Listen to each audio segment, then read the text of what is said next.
3, 2, 1. Here we go! Welcome to ASD Market Week's YouTube series, Retail Revelations Inside the Deal. This is your all-access pass to the world of buying and selling in the retail space. We're getting candid and having real conversations on what it takes to get the deal done. This is Retail Revelations Inside the Deal.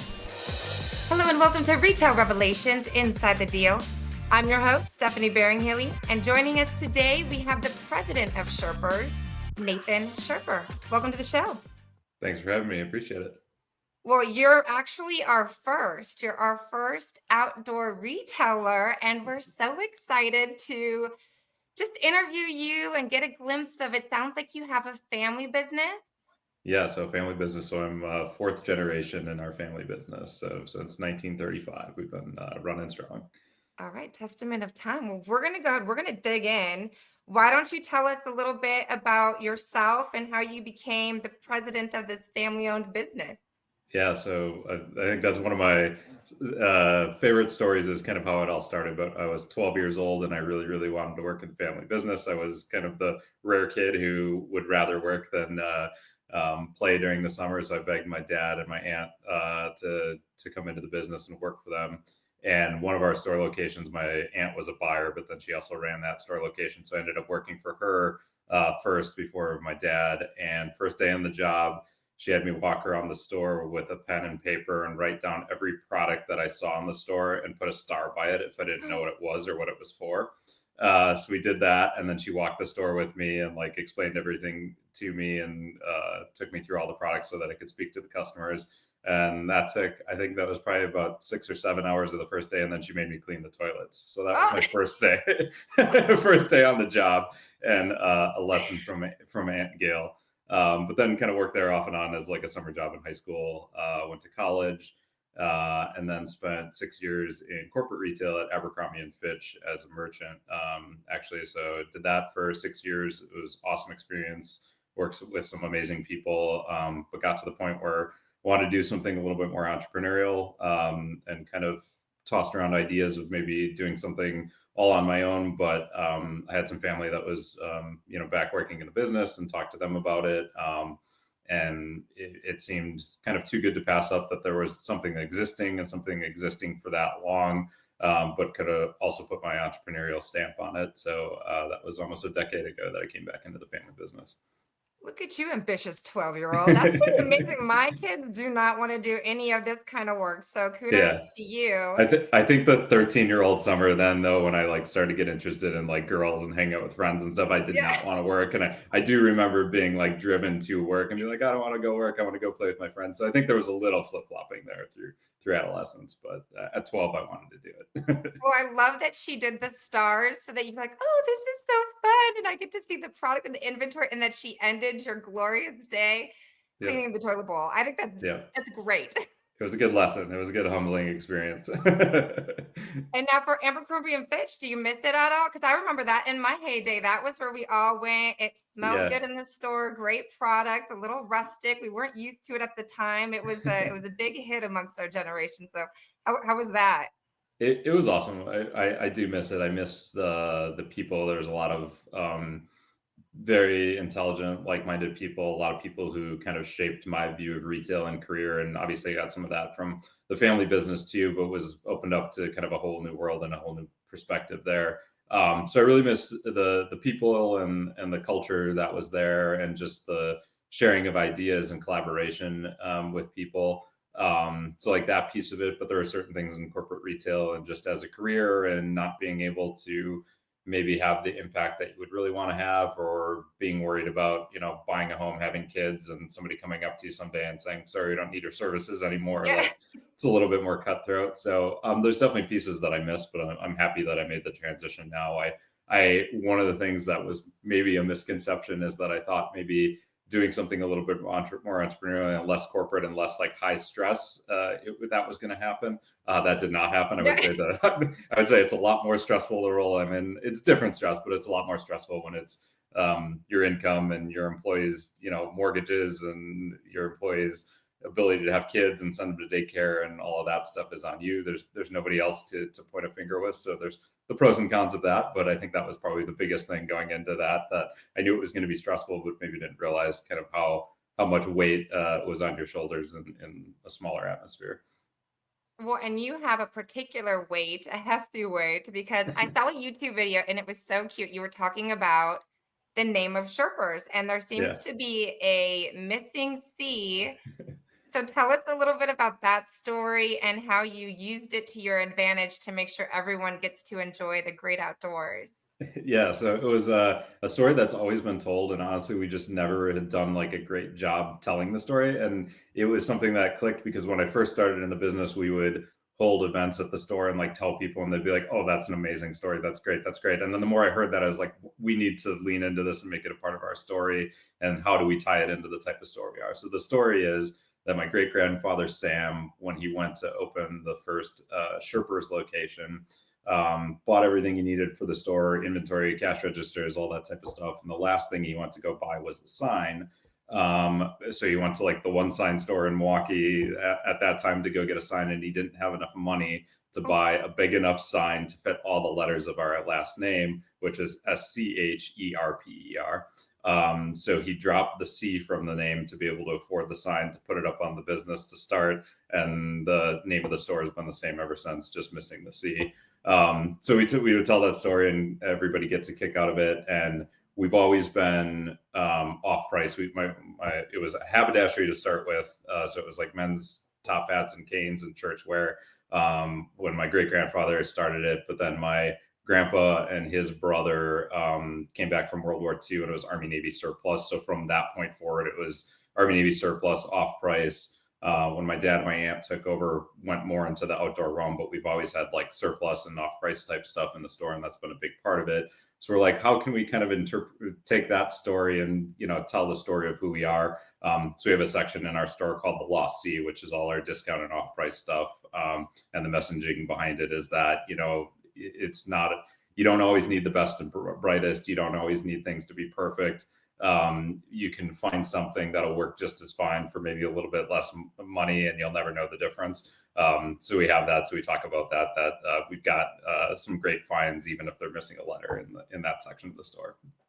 It is such an amazing story, and I love that you embraced it and created its own section. It's so inclusive right now, just with the way that the whole ecosystem is. I'm a mom, I've got kids, I want to go outdoors, I want to have a great time, but these guys are growing and everything is so expensive. So if I can save a little bit, as long as it functions and we get to go outside and get the sunshine, like that's all you want for a family right now, especially during these times. So kudos to you guys for embracing the story and elevating it. And if I ever get to go to your store, that's the area I'm going to be in. That's what most people say too. And I think the outdoor industry, there's like a lot of amazing things about it. But I think, especially in my time over the 10 years, I think it's gotten better. But I think sometimes it can be a little bit elitist, and it can be like the best and the brightest. And especially in Wisconsin, we're not going out 120 days a year hiking, the Rocky Mountains, and we're not going out in, a $5,000 kayak going in Puget Sound or whatever. Like there's,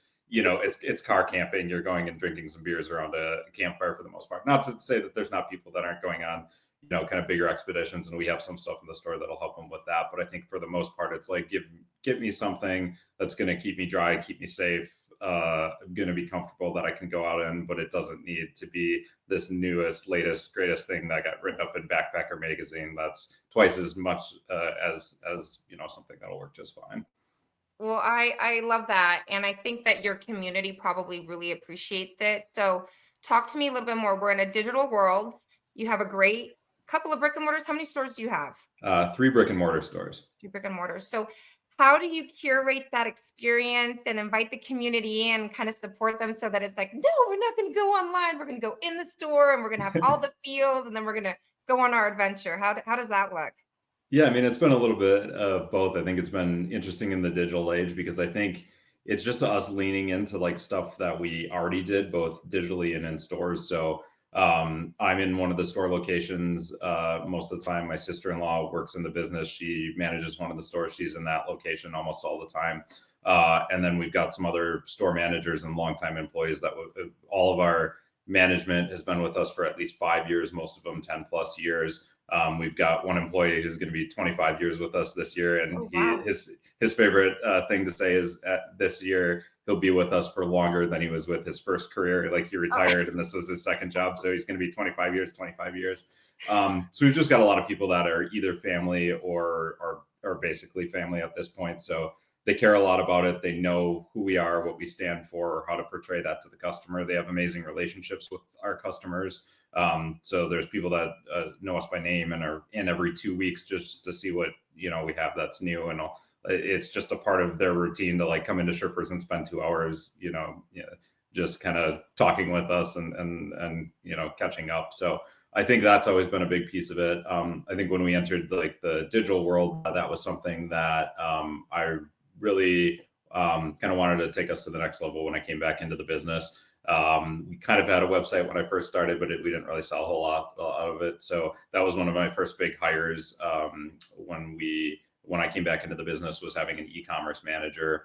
And I think initially it was like, okay, there's, infinite amount of customers that we can go reach. And we kind of tried to go nationwide with a lot of things. We had some success there, but I think when I kind of really got the ball rolling there was like, well, can we capture everybody in Wisconsin who already knows us and have them think of us first before they're going to Amazon, before they're going somewhere else for that? So how can we kind of lean into that, and how can we have e-commerce and retail be symbiotic?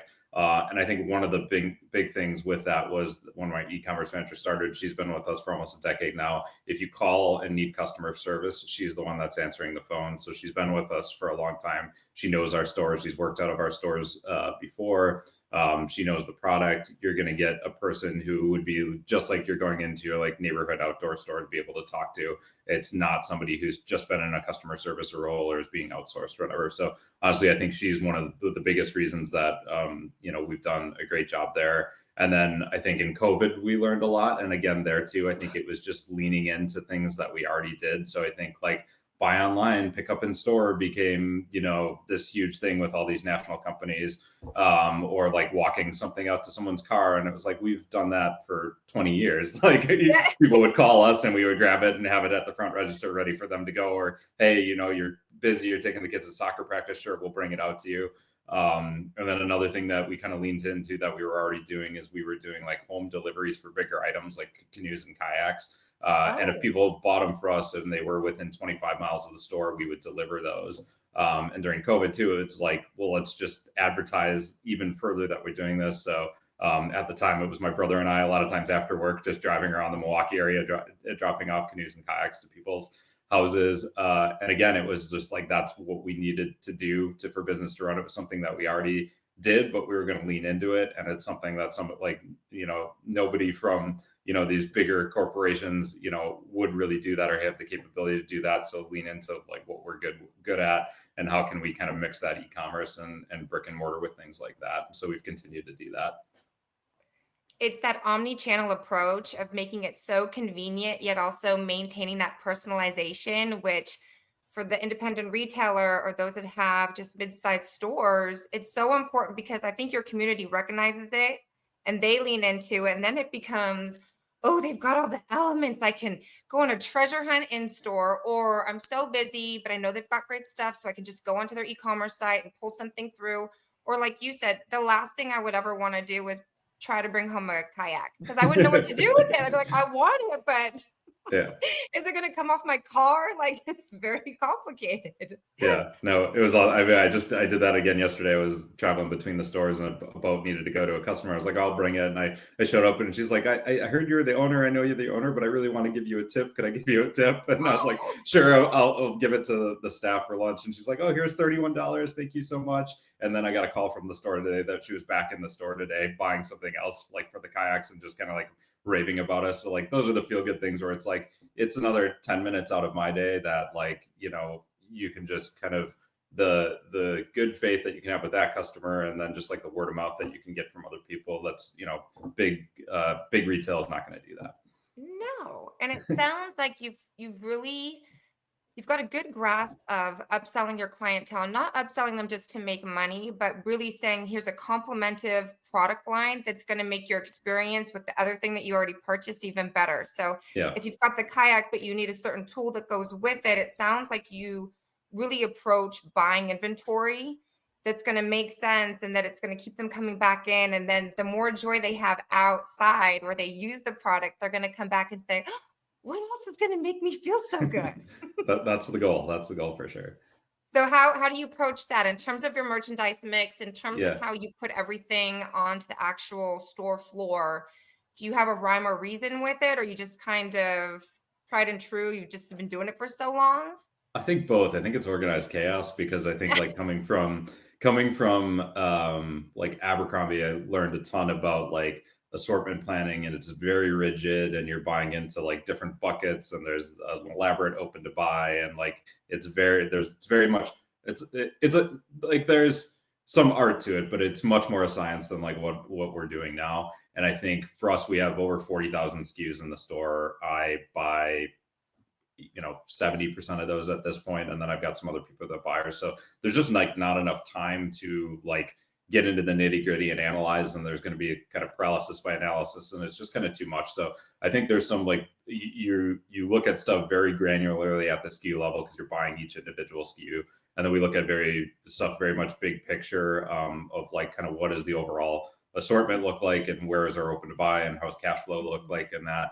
But I think for us, it's like if we see something and we're like, that's going to resonate with our customer, it's not really like, oh, that doesn't fit in our store, or that doesn't make sense for our store. It's like if that would be a good, again, like you said, additional sale, or our customer is going to see good value in it, like that's something that we should put in our stores. And I think given the history of our stores and kind of the evolution of like surplus and off price and whatever, like we can sell at anything.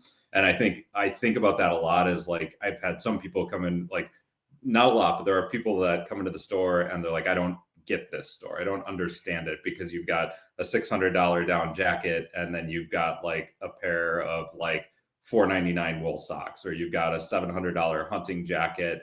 But then you also have this like a bin of pocket knives for $4.99. And so I think it can be confusing sometimes when you walk in if you're not used to that environment. But I think that our like true customers like completely understand it and get it. And I think the one thing that like I always talk to like staff about if somebody's like new to the store is like everybody puts a different value on everything. So I think like we carry $300 Yeti coolers, but we also carry like inexpensive $20 coolers that are going to be perfect for a couple hours out on the boat. And like not everybody needs that $300 cooler, but some people do. Some people are going to go up north hunting for a week and they need something that's going to hold ice for that. But even that individual, like the person who's buying a $300 cooler would maybe never in their wildest dreams spend $100 on a pair of pants. So even within that same customer, just because they're buying something more expensive or higher end here doesn't mean like that's the customer through and through. And I think a lot of stores, that's how they operate. They've got this customer in their mind and like, this is the price point that they're going to be at. But even one individual person is going to place so many different values on different things. Or they might walk in thinking they need one thing, and then we're able to tell them, oh, no, you don't need that. Why don't you go here and save a little bit money? Or sometimes it's the other way around of being like, okay, well, you're actually going to be outside, without ability to tap into electricity or anything else for 3 days. You want to make sure you're going to stay warm and dry. Here's what's going to get you there. And we're able to do that. So yeah, so I think long story short, it's organized chaos. There's a rhyme or reason. But there's never, I've never looked at something and said that's like, oh, that's not us or that's off brand for us. It's like, are our customers going to resonate with the product and the value in that product? And if the answer is yes, we're going to stock it. It's so smart because you're giving them opportunity to explore the price points. And really the reason at the end of the day is, do I like this product? Do I need it? And why not? If it's only $4.99, yeah, I would put that in my basket. And then, yeah, I might go over and get that $300 cooler too, because why not? Now I'm seeing new things that probably curious minds are going to say, okay, I'm exploring this whole floor of this retail store because I don't know what I'm going to get. And this is exciting. I'm like, oh, yeah, sticker shock. Like, oh, this is so good. It's like the price is right. For sure. So that brings me to there's a new generation coming into the outdoor space. I personally think that it's growing rapidly and that more and more people want to go outdoors. COVID Mhm. probably helped start that initiative again of just saying, get outside, go. There's we live in US. There's great places for us to go. So what's this new generation look like? Yeah, I mean, I think the new generation kind of resembles a little bit again of what like Wisconsin always was. Like there are some hardcore outdoorsmen here in Wisconsin, and like again, your your person who like goes on elk hunts might also be the person who like is only gonna like car camp in a state park for like one night with his family, and like there's different levels of outdoorsmen depending on who you are and kind of what situation you're in. So I think we've always leaned into the fact that again, we're not elitist, we're not like 300 days in the backcountry, that type of thing. And I've seen like the next generation be more like that than the generation that again was going to go on like an 80-day backpacking trip. Like that doesn't happen and is not possible for most people and most younger people. Like that's financially impossible for like a lot of people to do at this point. So I think just having stuff be more accessible and being willing to like the outdoor industry being willing to cater to that. And I think some brands do a very good job of it. And some brands, again, I think get a little bit of elitist. Not that there's not a place for that, but there needs to be a little bit of both. And you kind of need to meet people where they're at. And I've seen that younger generation go to it. And I think in COVID, like we were one of the industries that fortunately kind of when everything was rolling and we had stores back open and stuff like that, that we benefited from it because all anybody wanted to do was get outside. The economy was pretty good. Stimulus checks were flowing. I think, it was a good time period for us, luckily. And I think we got a lot of people into the outdoors, but we had a tough time kind of keeping them. I think it was the one-time purchase. I bought my kayak. I got that. Maybe I'm still using it. Maybe it's sitting in my garage collecting dust. But then kind of when brands were ready to be like, okay, we're kind of the craziness is over. Let's kind of go through what our next assortment is going to be. Let's go through our next innovations. They kind of again got back into like, okay, this person's going to be climbing Mount Everest. They're going to be going on the Appalachian Trail for an 80-day hike, and didn't necessarily like reconnect with that customer and be like, okay, you took step one into being in the outdoors. How could you take step two? Or how can we even meet you at step one where your idea of like going outdoors is tailgating at a baseball game or drinking at on a patio with friends, and like that is outdoors too, and that's outdoors to a lot of people, and maybe that's not your idea of outdoors, but that's reality. So I think there's some brands that have gotten that right, and I think there's some brands that are still not ready to accept that or think they're diluting their brand by going into that, and some might be. Like I think you have to be careful with some of that, but I think again, when as a retailer, I want to cater to everybody. And I think a lot of people think that's taboo to say, okay, you don't have a demographic or you don't have a target. But I think my demographic is people who live in Milwaukee, Wisconsin area. And there's a lot of different, creeds and colors and interests and like if you want to get outside and you're into the outdoors in one way or another, we're going to have something for you. And that's worked for us. And again, I think a lot of brands could kind of take a look at that and say, okay, maybe there's different labels we could put in it or different ways that we market or anything. But if we try to connect to those people too, I think they're going to continue to see success across the country and across generations if they're able to do that. Again, it goes back to that inclusivity. I love it. Yeah. And make sure that open arms, it doesn't matter what your kind of, Yeah. where you are in the mix, we can take care of you and we can point you Yeah. in the right direction and we can encourage you to do a little bit more and more. So with that range though, that product selection, we've got tariffs has been all over the news. There's a lot of uncertainty of, are you going to have product at the price point that you're used to purchase and then have it flow through logistically and get into your storefront? So do you have any concerns right now? Or are you just kind of seeing day by day? I think I had some concerns at first because obviously it's a lot of unknown. But I think I'm treating it a little bit like COVID with like, okay, what can I control? And I think COVID was an amazing learning experience for myself and for our store and what matters and where you allocate your time and what customers care about. And I learned a lot through that. So I think I'm treating this being like I've been through what I think was one of the hardest periods of retail, even though it ended okay for us. There was a point where I was sitting at my desk being like, this is the date on the calendar where we are going to run out of money.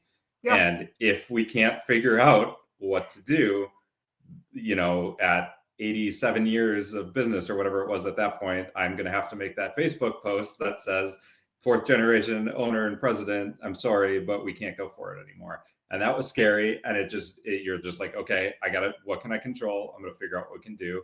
And with some luck as well, it went okay. So I think that's the attitude that I'm taking now. So I think we're being proactive about some stuff. We're discussing it with our vendor partners and kind of seeing what their attitude is towards things.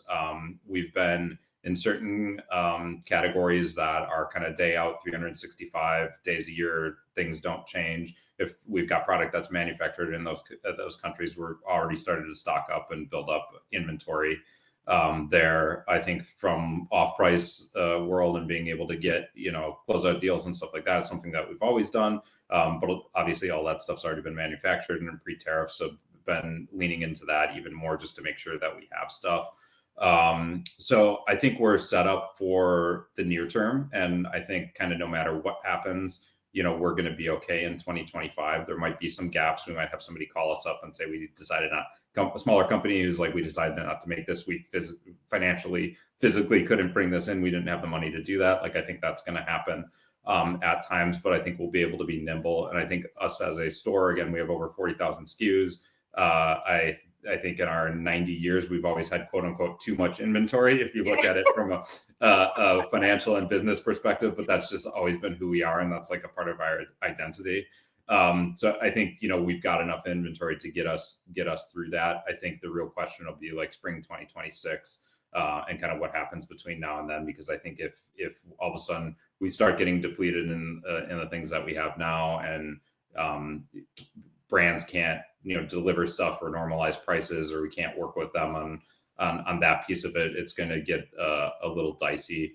But I think most of the brands that I've talked to that are able to weather the storm financially because of how they're set up, I think they're in the same mindset that it's like, let's just see what happens. We're not going to make any rash decisions. This is what it is. A lot of them are advocating for this not to happen. So I think that, they're getting off their couches and doing whatever they can, but I don't think a lot of people are making rash decisions. Again, I think it's more on the side of the brands and manufacturers who literally couldn't pay that tariff bill when the product hits the United States, that they have to make that tough decision to be like, we're not going to bring it in because we can't. And that's difficult. But yeah, I'm hoping that there is some reprieve at some point. And, because if it went on for a long time, it would be very difficult. And I think even if the tariffs, if there comes to some sort of agreement and the tariffs are reduced or eliminated, there's still going to be what we experienced in COVID, where all of a sudden there's going to be a race to get stuff onto containers,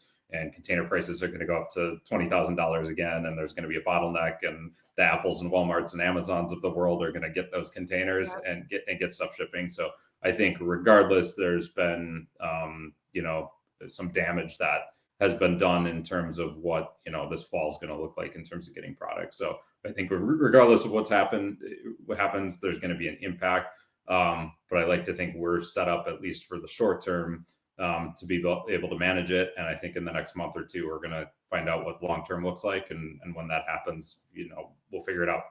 We've been through a lot of different things like this, and whether you agree or disagree, you have to speak up and advocate for what you believe in, but you also have to roll with what the reality is and do what's right for your business and for your customers. It's a great strategy. And I think the industry will be watching day by day. And I love that you've already been thinking about it. You're having the conversations. Having the vendor relationships is priority number one, because you need to actively communicate with them to see, do you have inventory? How does it look for you? So then if you do have to pivot and say, okay, I know Johnny's not going to be able to come through with that shipment, who else can you start layering in relationships so that there's no gap, or you minimize the gap that might be coming? So I think that's smart. And it might be something, I think resale, we're going to see a lot of people with used goods. Like you think of that kayak, if somebody bought it during COVID and it's just been hanging at their house and they can turn it in for something else, maybe that's something that we'll see more within stores. They might be more accepting of bringing in product that's gently used. Yeah. So long as it meets that they can sell it to somebody who really wants it and will pay the money for it. I think so. I think you're seeing that in like clothing and footwear world, and like any of my like nieces or nephews or people that I talk to that are like under the age of 30, really like most of their shopping, not only is it cool, but it's economical to be doing that. And I think you're starting to see that in the outdoor world a little bit. And we've got a really cool shop actually here in Milwaukee that specializes in that, and that's all that they do. And I think we've done that again a little bit with like our Army Navy surplus and things that we've done, but I think that's definitely going to be an avenue that we lean into because there's going to be value there. And again, if there's tariff situations or anything in terms of like supply chain, like that's a really good outlet and category to be in. So I think that's something that will probably continue to grow no matter what, but we've had that conversation a lot around the tariffs. And that's not always like the best thing for our vendor partners because they're in the business of selling new. And so there's a little push and pull there, but it's good conversations to have with them. And, how can that benefit everybody's business and how can you play into that and how can you sell additional things and new things off of that or get somebody into something and then maybe their next purchase is something new. So I think it's just it's a good conversation to have in the industry, and it's definitely something post-COVID because of that rush of goods and kind of the over inventory of goods, and now with the tariff situation that I think that's becoming louder and louder, which I think is a good thing for our industry and probably most industries. I 100% agree. I have a question for you. So I went to your LinkedIn page and throughout it, right? Because I always research and I want to dig and say, who are these people that I'm, interviewing for the first time? Because you and I have never met before. But it was really interesting because I came on this post and you didn't write it. Somebody else did, but I think you liked it or something. But they were talking about the future of retail. And they said that there's a growing movement for product first leadership. And it emphasized the chief product officer. Mm-hmm. You've been in the business for a while. You really understand your product mix. So do you think we'll see more merchant first leadership going into 2026 and beyond? I'm biased, but I think so. I think like I'm not a big LinkedIn person. I'm not like a big sharer of stuff. Like I'll mostly it's following like friends who are still in the industry, or if I want to like put a job post for Sherpers up or stuff like that. But that post really resonated with me because I think in my past life at Abercrombie, I was a merchant, like that was the title.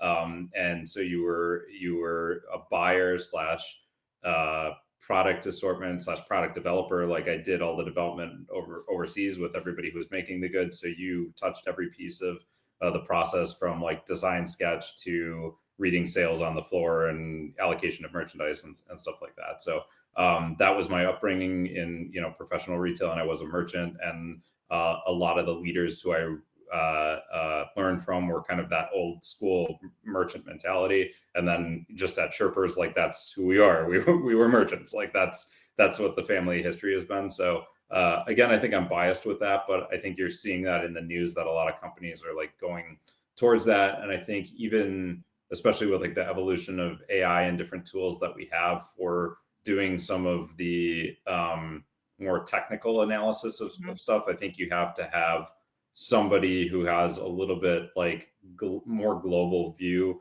of an assortment and is able to mix the creative with the analytical.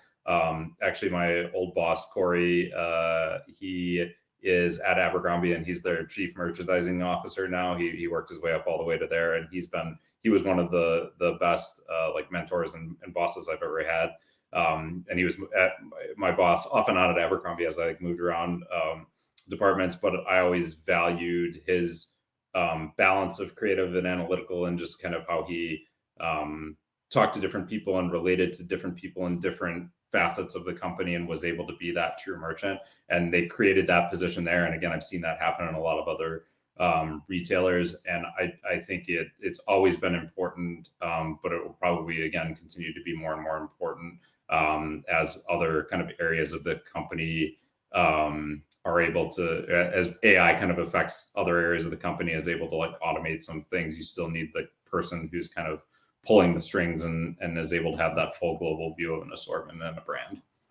And an expert in their craft, I think it goes a long way when somebody understands all the different elements and can pull it together and see it from a bird's eye view. It makes it easier for that company to be successful because they're relevant, they understand it, and they can be vocal to Mhm. say this isn't working and here's why it's probably not working. And I think that what you just said too is if they're also a mentor, they're helping guide the next generation to continue the business, which is great. And they're also getting feedback directly from those people to make sure that they're still on their right line of sight for the business. Mhm. So I agree with you. I have one more question before I let you go. Yeah. And I told you earlier, ASD Market Week, we have this series because we really want to try to connect buyers and sellers and make sure that people know it really is a community and we're all in the same boat, despite us sometimes feeling like we're siloed over here. We're all experiencing very similar things. So you came out for March. How was the show? Were you surprised and did you find anything that you're like, oh, that's kind of cool and I want to incorporate into the store and I wouldn't have thought about it? How was that experience with the March show for you? Yeah, it was. I mean, the breadth of stuff that was there was amazing. I go to a lot of different shows, and like the breadth and how eclectic it was resonated with me because that's what our store was. And I think it was actually, I want to say it was probably between high school and college. I went to one ASD market, and I think at that point there was still a lot of like surplus, Army Navy surplus vendors there. So it was very different from like my 15 years ago kind of like iteration of what the show was. So it was awesome. There was some people that I had already worked with and dealt with and had either seen at other shows or had previous relationships through, even my dad and things like that. So there were some old friends that we've been doing business with for, 40, 50 years there. And then there was some brand new people that I saw. But yeah, I think the eclectic nature of it was probably the best part, to be able to go in one place and kind of say, oh, I've never thought about carrying that in the store. I think that would do well. I think the one thing that jumps out to me that it might not be huge business, but I like walked past the booth and I stopped and I was like, oh, that's perfect. Is there was a company, I think they were based in Montana, and they made like synthetic, like Davy Crockett raccoon hats. Oh, And I was like, oh, we're an outdoor store. Like we have some kitschy stuff like that. I was like, that'll be good for the stores. But then also one of our store locations, the high school mascot is a raccoon, and we always have, we have a bunch of high school students that work there, and every year people are coming in for the school colors and like different things like that. So we're gonna get the hat and put like the high school logo and some stuff on it and have it there. So it was cool because it was like, oh, that's never in a million years would I like think about that, but in walking past it, I was like, that's perfect for our stores. That's perfect for that location. And it's a product that allows us to be very hyper local, and like everybody who walks in the store, the month leading up to homecoming is going to buy one of those. So I think that was the product that sticks out most to me, even if it's not going to make or break our year in terms of sales, it was a great product that was like, yes, this is kind of a cool, quirky thing for the store. that is brilliant because you have the core community that's going to be involved and everyone's going to go to these games and say, hey, where Where'd you did get you get that? that? Right. And then they're going Yeah. to come in and then they're going to say, oh, what an amazing store. I'm going to Yeah. spend my 2 hours and go exploring, make sure I get my fabulous hat so I can be part of, the crew of the community as we support our local teams. So that is brilliant. I love Yeah. that. Yeah. So that was my find of the show. Well, it was funny because when you were talking about your store earlier, when you were talking about the eclecticness of just you got experience, you have to just kind of walk through it, pick things up, see it. That's how we always explain ASD of you never know what you're going to find. You're going to find some really affordable options, and then you're going Mhm. to find some things that are a little bit more expensive, but you'll find such a wide range of product that you'll Mhm. be able to incorporate some new as well as take care of those core items that are repeat buys for your customer base. So Yeah. I think we have a lot of similarities. I would say so. And like even in the price and kind of value proposition, I think ASD was very much that too, because there's certain sections that are what I would consider like counterweight, like inexpensive, not necessarily like disposable, but like just cool little things that like people are going to buy and use for different reasons and stuff like that. And then there's also stuff where there was like immense value in it, and it might be a little bit higher ticket, but you're like, wow, if I can, buy at this price and transfer that savings onto the customer, there's going to be some great value there. So I think even kind of from the price banded thing that you were talking about and different values for different people, there's that piece of it at ASD too, which was great to see, because that's not always the case at different shows. Sometimes it's very kind of down in the dirt, very inexpensive, quote unquote cheap, and that's all there is. Or sometimes, again, it's all high end, what's next season's latest and greatest thing. So the fact that you guys have an eclectic mix from kind of the value proposition too was great. Well, I lied. I do have one more question for you, because you did state in the beginning, you said, okay, I've already gone through COVID. We're going through the tariffs now. You want to make sure at the end of the day, you take this business that has been built by your family, and you want to make sure that it's successful and that the people that have been working you for 25 years get their paychecks for their families. So what to you would you consider success in like the next 5-10 years? Where do you see Sherpers being the president?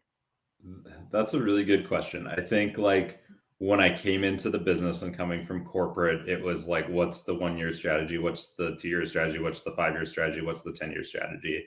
And I was very focused on that. And not that I don't think about that, but I think that was another lesson from COVID, that like, especially when you're small, the biggest thing that you have is you're nimble and you're able to turn on a dime. At Abercrombie, if you wanted to turn on a dime, it took 10 years. Like honestly, from when I left to now, the resurgence that they've gone through and how much success that they have, that took 10 years for them to do. Not that people weren't trying hard and working so hard to do that, but it's a lot bigger ship, and it takes a lot of more time to move. And I think like that's the coolest thing, is that like I can come in on a Monday and be like, we're doing something completely different, or we're going to look at something in a completely different way, or we need to do this, let's have it done by Friday. So I think that's like how I view it, that like, yes, there's a long-term plan, there's a long-term goal, here's what I would like to hope to see. But I think that's the biggest thing, is like, don't be afraid to come on a Monday and say, we were wrong, or we weren't right enough, or we need to lean into this and do that. And I think that's the biggest thing. So I think right now I'm happy with the 3 brick and mortar stores. I'm happy with the online presence. Got an awesome team beneath me. And so I think if we can continue on and make some incremental growth here and there, that's great. But I think the biggest thing is when we need to pivot and do something different, we do that and everybody buys in. And that's how we're going to be around, because again, I don't have a big, huge aspirational goal, but I know if we do the same thing year after year after year, it's going to slowly trickle down. So not that we can't operate the same way, but we'll need to change things, here and there as new information comes our way or new challenges come our way. Great advice. Well, we are rooting for you. Keep those YouTube videos coming, because they're so fun and we're watching on our side. But Nathan, thank you so much for coming out, giving us your voice, telling us your stories. We appreciate it. I really appreciate you having me on, and looking forward to be at more of the ASD shows. Here we go. Thank you for joining us. We want you to be a part of the show, so let us know who you want to see and what stories you want to hear. Leave us a comment and make sure you like and subscribe.